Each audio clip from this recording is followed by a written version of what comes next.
నమస్తే. నా మీ పేరేనా? శ్రీనివాస్. శ్రీనివాస్. ఈ జూబ్లీస్ కాన్ఫరెన్స్ కదా? ఎప్పటి నుంచి ఉంటున్నారు ఇక్కడ? దాదాపు 40 years. 40 years. ఇప్పుడు జూబ్లీస్ కాన్ఫరెన్స్ లో బై ఎలక్షన్స్ వస్తుంది. ఈ బై ఎలక్షన్ లో ఎవరు గెలిస్తే బాగుంటది? జూబ్లీస్ కాన్ఫరెన్స్ గోపినాథ్ ఫ్యామిలీ వాళ్ళు వస్తేనే బాగుంటది.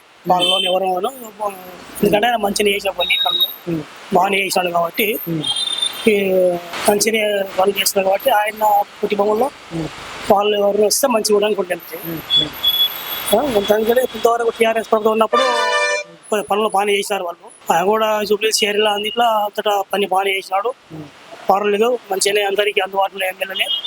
కాకపోతే అదే స్థానంలో వాళ్ళ కుటుంబంలో ఎవరైనా ఉంటే వాళ్ళకి ఇస్తే మంచిగా కూడా అనుకుంటున్నాం.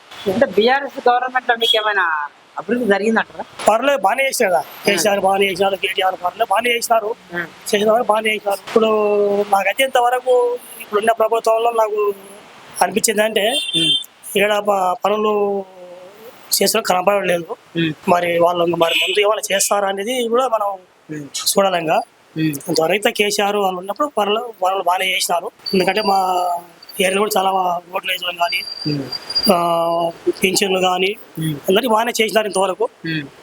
మరి ఈ ప్రభుత్వం కూడా మరి ముందుగా చేస్తుందా ఏంది? ఇప్పుడు సంవత్సరం అయిపోయింది వాళ్ళు వచ్చి కూడా, మరి ఏమైనా చేస్తా చూడాలా. కాకపోతే ప్రస్తుతానికి గోపీనాథ్ రెడ్డి కాబట్టి వాళ్ళ ఇంట్లోనే ఎవరికి వాళ్ళ కుటుంబం ఇస్తేనే బాగుంటుంది. ఈ ప్రజా ప్రభుత్వంలో కొంతమందికి పింఛన్లు కూడా పెరుగుతాయని చెప్పారు. అప్పుడు మరి మన పింఛన్లు మీకు ఏమైనా పెరిగిందా? నాకైతే పింఛన్ ఏమి లేదు. నాకు 56 సంవత్సరాలు నాకు. కాకపోతే ఇప్పుడు పాత పింఛన్లే ఇస్తున్నారు 2000 అని అంటున్నారు. మరి ఈ ప్రభుత్వం 4000 ఇస్తామన్నారు కదా. 4000 ఇస్తామన్నారు కానీ మరి అందరూ అడిగితే చాలా మంది 2000 వస్తున్నాయి మాకు అని అంటున్నారు. మరి ఏమైనా బీచర్లో మళ్ళీ ముందు పెంచుతాడా మళ్ళీ ఏంది అనేది అది కూడా చూడాలి మనము.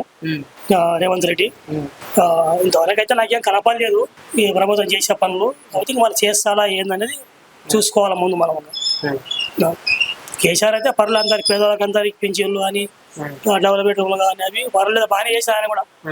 మళ్ళీ వీళ్ళు కూడా మన చూద్దాం. కాకపోతే అనేది ఏంటంటే ఇప్పుడు గోపినాథ్ రెడ్డి కాబట్టి వాళ్ళ ఫ్యామిలీ వారిని వాళ్ళని నిలబెడితే బాగుంటుంది అనుకుంటున్నాను. లైక్ చేయండి, షేర్ చేయండి, సబ్స్క్రైబ్ చేయండి. మరిన్ని వీడియోల కోసం బెల్ సింబల్ పై క్లిక్ చేయండి.